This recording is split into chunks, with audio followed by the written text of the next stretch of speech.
Hello guys, thanks for watching my new video. This one is about for loops and this is mastery number 20. So for loops are super useful in C++. I mean, these have been the kind of the most useful tool so far for my code. So I'll show you guys here a flow chart, flow diagram on how for loops work. First, you have an initializer, which determines an index number in an initial position, or well, yeah, in just a determined place to start from. So once it gets there, it gets to a conditional. If the condition is true, then it works the code block here. If it's false, it finishes.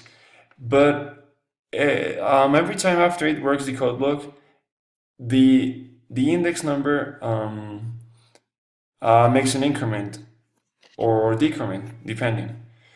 And this is the basic structure.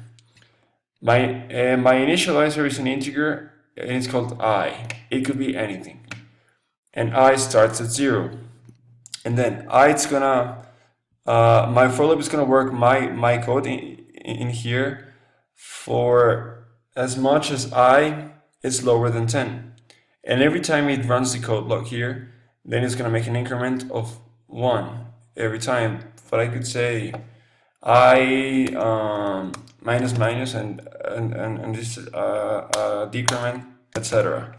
So I'm just gonna say to print just some text here. It's gonna do the same thing as my while loop video. And that's it. Let's try it. See, that's my while one over there. That's the G++, and I'm gonna run it. See, it does exactly the same thing, just it's another syntax and another type of for loop. But I want to show you guys here a little example a program I did before. This thing prints kind of a triangle.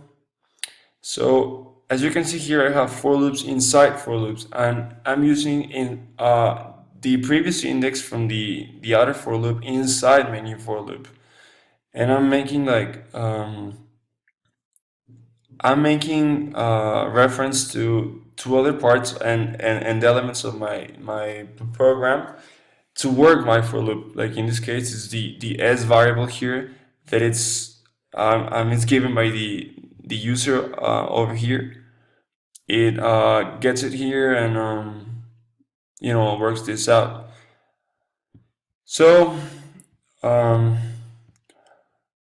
that's basically the main structure for loops. It's pretty simple.